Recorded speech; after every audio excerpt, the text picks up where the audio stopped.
नमस्कार, मेरा नाम डॉक्टर कादम्बरी है और मैं अखिल भारतीय वाक श्रवण संस्थान में पिछले 10 वर्षों से कार्य कर रही हूँ। अप्रैल को WHO ने वर्ल्ड ऑटिज्म अवेयरनेस मंथ तथा 2 अप्रैल को वर्ल्ड ऑटिज्म अवेयरनेस डे घोषित किया है। तो चलिए आज आप और हम मिलकर ऑटिज्म के बारे में कुछ जानते हैं। ऑटिज्म क्या है?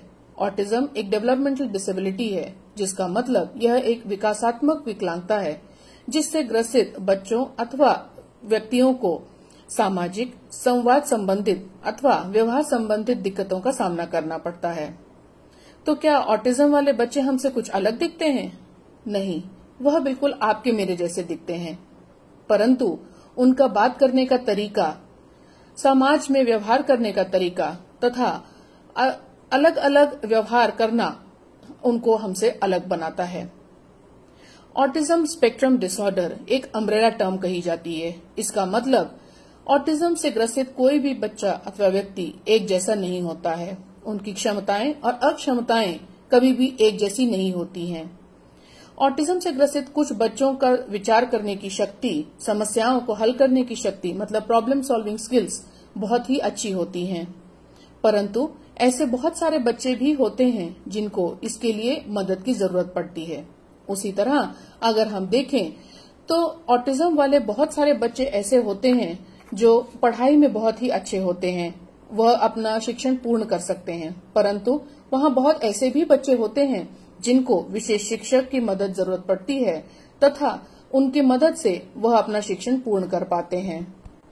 अभी तक का शोध यह बताता है कि ऑटिज्म 3 वर्ष की आयु से पहले ही हो जाता है। बहुत सारे बच्चों में शुरुआती कुछ महीनों में ही इसकी दिक्कतें सामने आ जाती हैं, परंतु बहुत सारे बच्चे ऐसे भी होते हैं जिनमें ये लक्षण 18 से 24 महीने के बाद ही दिखाई देते हैं। अभी तक के शोध के हिसाब से ऑटिज्म 3 वर्ष की आयु से पहले ही शुरू हो जाता है। ज्यादातर बच्चों में इसके लक्षण शुरुआती कुछ महीनों में ही दिख जाते हैं, परंतु ऐसे बहुत से बच्चे हैं जिनमें ये लक्षण 18 से 24 महीनों के बाद ही दिखाई पड़ते हैं। ऑटिज्म के ये लक्षण चाहे बचपन में ही पता चल जाएं, परंतु इसकी दिक्कतें हमेशा रहती हैं, परंतु थेरेपी से ये सारी दिक्कतें कम की जा सकती हैं, हटाई नहीं जा सकती। तो चलिए अब मैं आपको इनके कुछ लक्षणों के बारे में बताती हूँ, जिसको एक आम इंसान भी समझकर इन पर ध्यान देकर उचित कदम उठा सकते हैं। सबसे पहला लक्षण इन बच्चों में जो दिखाई देता है वह है कि ये बच्चे 12 महीने की उम्र तक भी अपना नाम नहीं पहचानते। इसका मतलब इन बच्चों को अगर इनके नाम से पुकारा जाए तो वह जवाब नहीं देते अथवा आपकी तरफ पलटकर नहीं देखते हैं। दूसरा लक्षण जो इन बच्चों में समानता दिखाई देता है वह यह है कि ये बच्चे 14 माह की आयु तक भी अपनी पसंदीदा चीज की तरफ इशारा कर नहीं बताते। इसका मतलब अगर उन्हें कोई चीज चाहिए तो वह उसकी तरफ इशारा करके नहीं बता सकते, या अगर आप उन बच्चों को किसी चीज की तरफ पॉइंट करने के लिए बोलते हैं, जैसे कि फैन कहाँ है, तो वह बच्चे इशारा करके उस चीज को नहीं बता सकते। एक और लक्षण जो इन बच्चों में ज्यादातर देखा जाता है वह यह है कि ये बच्चे प्रिटेंड प्ले मतलब गुड्डे गुड़ियों का खेल नहीं खेल सकते। यह खेल ज्यादातर बच्चे 18 माह की उम्र तक खेलना शुरू कर देते हैं। अगर आप किसी बच्चे को गुड्डे गुड़िया देते हैं तो बच्चे उसे सुलाने की कोशिश, खिलाने की कोशिश या नहलाने की कोशिश करते हैं, परंतु अगर किसी बच्चे में ऑटिज्म के लक्षण हैं तो वो बच्चा ये नहीं कर पाएगा। एक और बहुत महत्वपूर्ण लक्षण इन बच्चों में दिखता है वह है कि ये आंखों में आंखें डालकर बात करना पसंद नहीं करते हैं। जब भी आप इनसे बात करने की कोशिश करेंगे तो इनकी निगाहें हमेशा इधर उधर या फिर नीचे ही रहेंगी। एक और लक्षण जो इन बच्चों में ज्यादातर देखा जाता है वह यह है कि ये बच्चे हमेशा ही अकेले रहना पसंद करते हैं। इन्हें और बच्चों की संगति पसंद नहीं आती है तथा किसी अकेले एक कमरे में बैठकर ये लोग घंटों तक खेल सकते हैं। अगला लक्षण इनमें जो दिखता है वह है कि इनकी वाक भाषा में विलंब रहता है, जिसको हम लोग delay in speech and language बोलते हैं। सामान्यतः कोई भी बच्चा 1 वर्ष की उम्र तक 10 शब्दों का प्रयोग कर सकता है, परंतु जिन बच्चों में ऑटिज्म रहता है वह बच्चे इसमें विलंबित रहते हैं। इसके अलावा ऑटिज्म से ग्रसित बच्चे किसी एक शब्द अथवा वाक्य को बार बार रिपीट करते हैं। वह वाक्य या शब्द कोई एक राइम, नाम, कोई एडवर्टाइजमेंट या कोई गाना हो सकता है। यह बच्चा इस शब्द को या इस वाक्य को हर समय गाता रहता है या बोलता रहता है।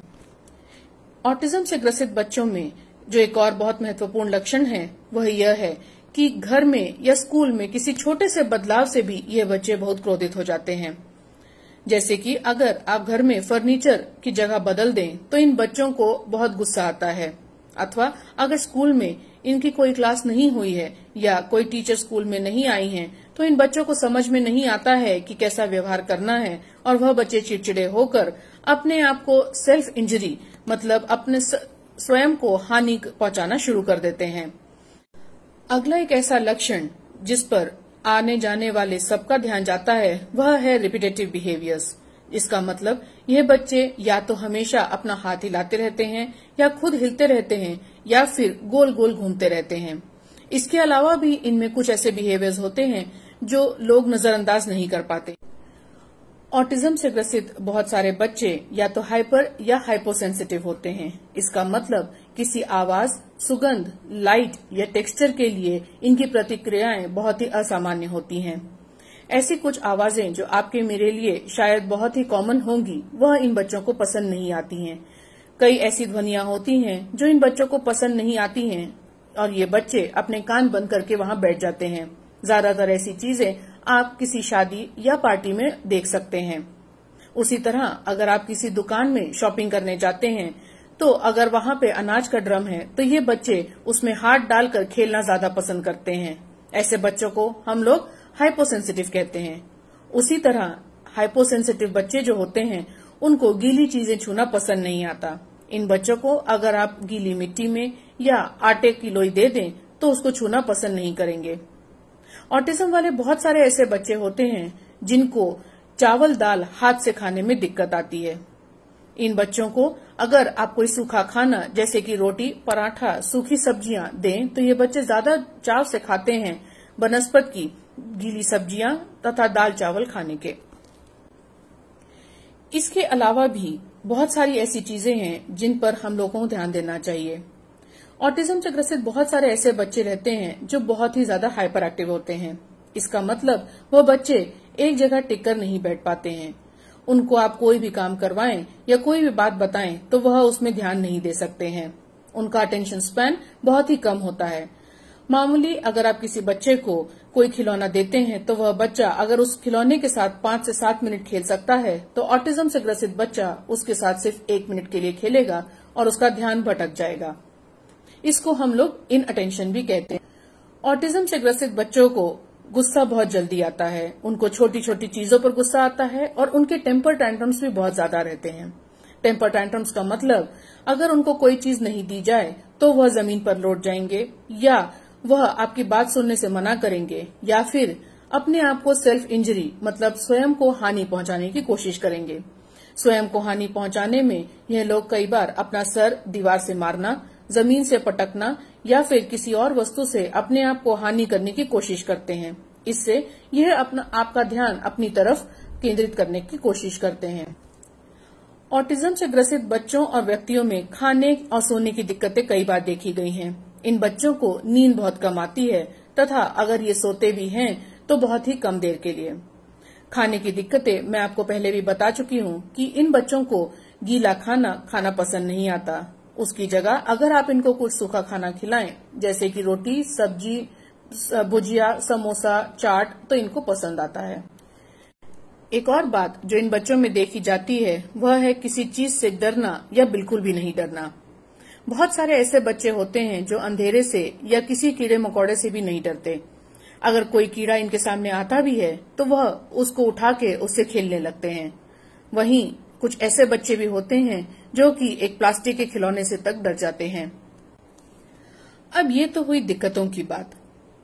अगर आपको ये सब सुनने के बाद लगता है कि आपके बच्चे में ऐसी कोई दिक्कत है तो अब आपको क्या करना चाहिए? सबसे पहले पीडियाट्रिशियन मतलब बच्चों के विशेषज्ञ से जाके मिलिए।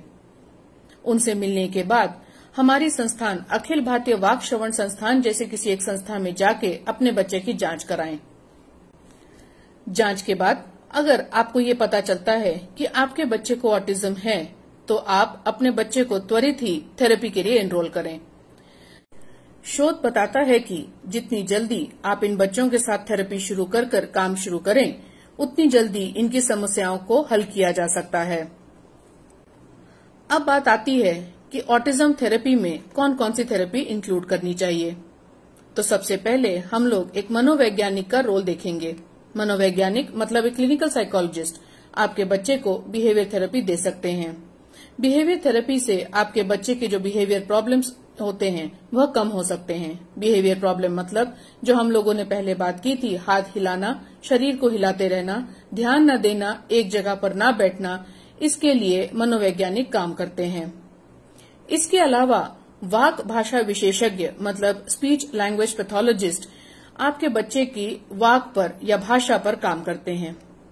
ऑटिज्म से ग्रसित बहुत सारे ऐसे बच्चे होते हैं जिनको बात नहीं आती है।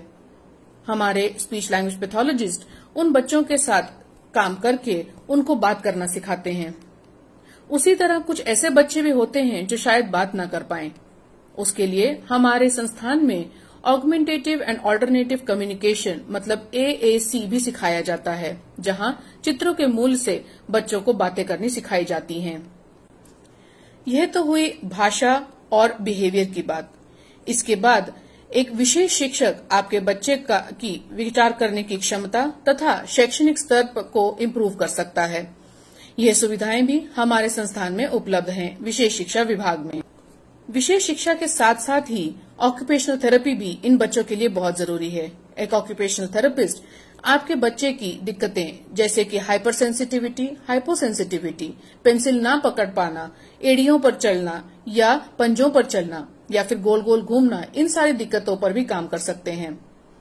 जब ये सारी थेरेपीज एक साथ मिलकर आपके बच्चे के लिए काम करेंगी तो आपकी बच्चे की दिक्कतें बहुत जल्द ही कम हो सकती हैं।